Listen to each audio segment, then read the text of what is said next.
Welcome to everyone. इस video में UP TGT PGT के लिए ज्योग्राफी भूगोल से रिलेटेड 10 इम्पॉर्टेंट एमसीक्यूज़ का डिस्कशन किया जाएगा। यह टेस्ट नंबर 6 है। यदि आपने टेस्ट 1 to 5 नहीं देखा है तो इस वीडियो के डिस्क्रिप्शन में लिंक है, आप वहां से देख सकते हैं। तो चलिए स्टार्ट करते हैं आज का इम्पॉर्टेंट सेशन। क्वेश्चन नंबर 1 है, निम्नलिखित में से कौन सी नदी महानदी की सहायक नदी नहीं है? ऑप्शन ए है शिवनाथ, ऑप्शन बी है इब, ऑप्शन सी है तेल और ऑप्शन डी है सुका पाइका। इस क्वेश्चन में बताना है कि दिए गए ऑप्शन में से कौन सी नदी महानदी की सहायक नदी नहीं है। तो देखिए, इस क्वेश्चन का सही आंसर होगा ऑप्शन डी, सुका पाइका नदी। यह महानदी की सहायक नदी नहीं है, यह महानदी की डिस्ट्रीब्यूटरी है, वितरिका है। तो देखिए, महानदी की सहायक नदियों में शिवनाथ, हसदेव, माद, ईब, जोंक, ओंक और तेल हैं, जबकि सुका पाइका नदी महानदी की डिस्ट्रीब्यूटरी है, वितरिका है।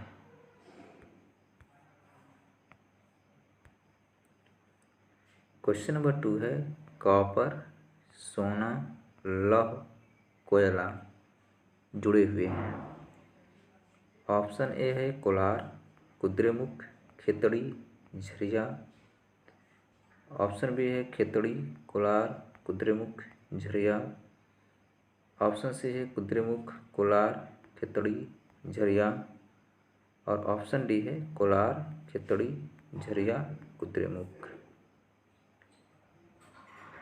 इस क्वेश्चन में बताना है कि दिए गए ऑप्शन में से कौन सा ऑप्शन कॉपर, सोना, लौह और कोयला से संबंधित है।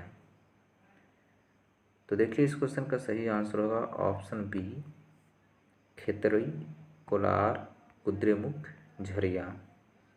खेतड़ी कॉपर के लिए, कोलार सोना के लिए, कुद्रेमुख लौह के लिए और झरिया कोयला के लिए प्रसिद्ध है। तो देखिए, खेतड़ी कॉपर तांबा के लिए जो राजस्थान में है, कोलार सोना के लिए जो कर्नाटक में है, कुद्रेमुख लोहा के लिए यह भी कर्नाटक में है और झरिया कोयला के लिए जो झारखंड में है। क्वेश्चन नंबर 3 है, दून घाटी कहाँ अवस्थित है? ऑप्शन ए है महान हिमालय में, ऑप्शन बी है लघु हिमालय में, ऑप्शन सी है शिवालिक हिमालय में और ऑप्शन डी है उपयुक्त में से किसी में नहीं। तो देखिए, इस क्वेश्चन का सही आंसर होगा ऑप्शन सी, शिवालिक के हिमालय में। दून घाटी शिवालिक हिमालय में अवस्थित है। शिवालिक श्रेणी अर्थात बाह्य हिमालय, लघु मध्य हिमालय श्रेणी के दक्षिण में इसकी समानांतर पूर्व पश्चिम दिशा में फैली है। बाह्य या शिवालिक हिमालय में कुछ विस्तृत घाटियां पाई जाती हैं, जिन्हें पश्चिम में दून तथा पूर्व में दुआर कहते हैं, जैसे देहरादून, कोथरी दून, पटली दून इत्यादि।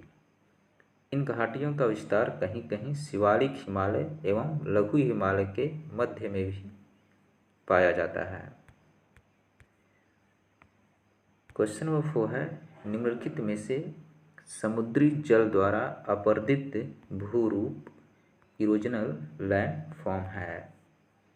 ऑप्शन ए है भूज्वांकुश हुक, ऑप्शन बी है अपतटीय सोपान ऑफशोर बेंचेस, ऑप्शन सी है अनूप लैगून और ऑप्शन डी है कुंडित रोधिका लुप्त बार। इस क्वेश्चन का सही आंसर होगा ऑप्शन बी, अपतटीय सोपान ऑफशोर बेंचेस। अपतटीय सोपान ऑफशोर बेंचेस समुद्री जल द्वारा अपर्दित भूरूप इरोजनल लैंडफॉर्म है।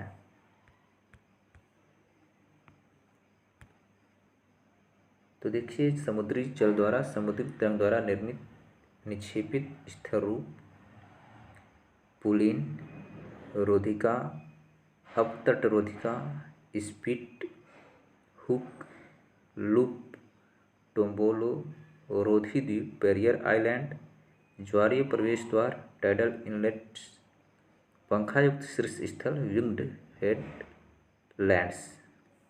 जबकि अपरदनात्मक स्थलरूप इरोजनल लैंडफॉर्म में तटीय क्लिफ, कोस्टल क्लिफ, तटीय कंदरा, कोस्टल केव, प्राकृतिक चिमनी, नेचुरल चिमनी, स्टैक, अपतटीय सोपान, ऑफशोर बेंचेस, अंडाकार कटान, को, लघु निवेशिका, को और तरंग घर्षित वेदी, वेव कट प्लेटफॉर्म आते हैं।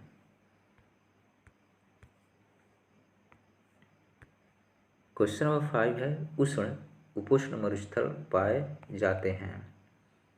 ऑप्शन ए है 15 डिग्री से 30 डिग्री उत्तर एवं दक्षिण अक्षांशों के मध्य। ऑप्शन बी है 30 डिग्री से 40 डिग्री उत्तर एवं दक्षिण अक्षांशों के मध्य। ऑप्शन सी है 40 डिग्री से 60 डिग्री उत्तर एवं दक्षिण अक्षांशों के मध्य। और ऑप्शन डी है 30 डिग्री से 50 डिग्री उत्तर एवं दक्षिण अक्षांशों के मध्य। इस क्वेश्चन बताना है कि उष्ण उपोष्ण मरुस्थल पाए जाते हैं। तो देखिए, इस क्वेश्चन का सही आंसर होगा ऑप्शन ए 15 डिग्री से 30 डिग्री उत्तर एवं दक्षिण अक्षांशों के मध्य। तो देखिए, उष्ण मरुस्थल शुष्क जलवायु 15 डिग्री से 30 डिग्री अक्षांशों के मध्य भूमध्य रेखा के दोनों ओर महाद्वीपों के पश्चिमी भागों में पाए जाते हैं। तो देखिए, एशिया के प्रमुख मरुस्थल में थार और अरब मरुस्थल, अफ्रीका में सहारा और कालाहारी मरुस्थल, उत्तरी अमेरिका में एरिजोना, मोजेब और सोनोरल मरुस्थल, दक्षिण अमेरिका में अटाकामा मरुस्थल और ऑस्ट्रेलिया में ग्रेट सैंडी मरुस्थल, गिब्सन मरुस्थल और ग्रेट विक्टोरिया मरुस्थल उष्ण मरुस्थल के प्रमुख उदाहरण हैं। तो देखिए, उत्तरी अमेरिका में मोजेब, सोनोरल और चिहुआहुआ, दक्षिण अमेरिका में अटाकामा, अफ्रीका में सहारा और कालाहारी, एशिया में अरब और थार, ऑस्ट्रेलिया में ग्रेट सैंडी, गिब्सन और ग्रेट विक्टोरिया सब ट्रॉपिकल डेजर्ट के एग्जाम्पल्स हैं। क्वेश्चन नंबर 6 है, महाद्वीपीय शेल्फ कॉन्टिनेंटल शेल्फ की औसत गहराई कितनी होती है। ऑप्शन ए है 100 फैदम 600 फीट। ऑप्शन बी है 150 फैदम 900 फीट। ऑप्शन सी है 200 फैदम 1200 फीट और ऑप्शन डी है 250 फैदम 1500 फीट। इस क्वेश्चन का सही आंसर होगा ऑप्शन ए 100 फैदम 600 फीट।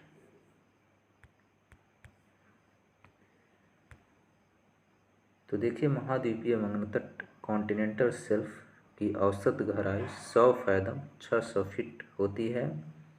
महाद्वीपों के समुद्र में डूबे हुए भाग को महाद्वीपीय मग्नतट कहते हैं। महाद्वीपीय मग्नतट की चौड़ाई इसके ढाल पर निर्भर करती है।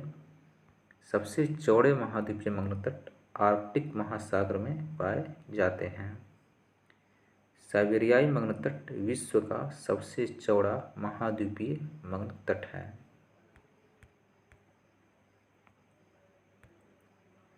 क्वेश्चन नंबर 7 है, निम्नलिखित में से कौन सा कथन सत्य नहीं है। ऑप्शन ए है, महासागरों में घुले हुए नमक को लवणता कहा जाता है।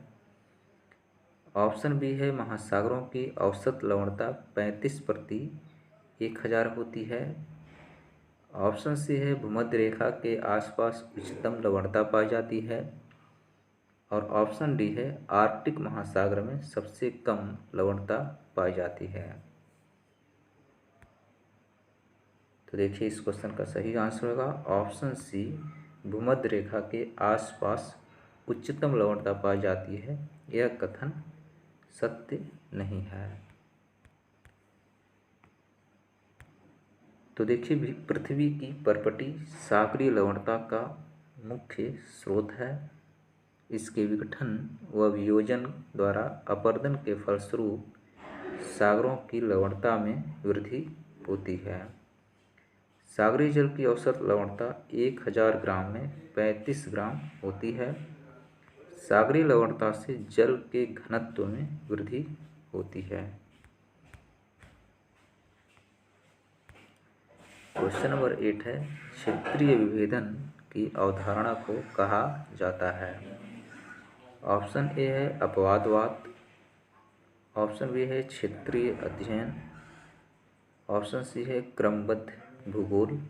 और ऑप्शन डी है प्रादेशिकतावाद। इस क्वेश्चन का सही आंसर होगा ऑप्शन बी, क्षेत्रीय अध्ययन। क्षेत्रीय विभेदन एरियल डिफरेंशिएशन को क्षेत्रीय अध्ययन कोरोलॉजिकल स्टडी भी कहा जाता है। क्वेश्चन नंबर 9 है, ग्रिफिथ टेलर का संबंध है। ऑप्शन ए है प्रसंभववाद से। ऑप्शन बी है निश्चयवाद से। ऑप्शन सी है संभववाद से। और ऑप्शन डी है नव निश्चयवाद से। इस क्वेश्चन का सही आंसर होगा ऑप्शन डी, नव निश्चयवाद से। ग्रिफिथ टेलर का संबंध नव निश्चयवाद से है। इसे रुको और जाओ निश्चयवाद, स्टॉप एंड गो डिटर्मिनिज्म भी कहा जाता है। इसके संस्थापक ग्रिफिथ टेलर ही हैं। क्वेश्चन नंबर 10 है, नया संसार नामक पुस्तक किस भूगोलवेत्ता द्वारा लिखी गई थी। ऑप्शन ए है मार्टोनी डी। ऑप्शन बी है टेलर। ऑप्शन सी है ईसा बोमेन। और ऑप्शन डी है हंटिंगटन। इस क्वेश्चन का सही आंसर होगा ऑप्शन सी, ईसा बोमेन। नया संसार नया विश्व राजनीतिक भूगोल में समस्याएं पुस्तक ईसा बोमेन द्वारा लिखी गई। ईसा बोमेन एक अमेरिकी भूगोलवेत्ता हैं। इनके द्वारा लिखी गई एक अन्य पुस्तक पायनियर फ्रिंज भी है। तो ये थे आज के 10 इम्पॉर्टेंट MCQ।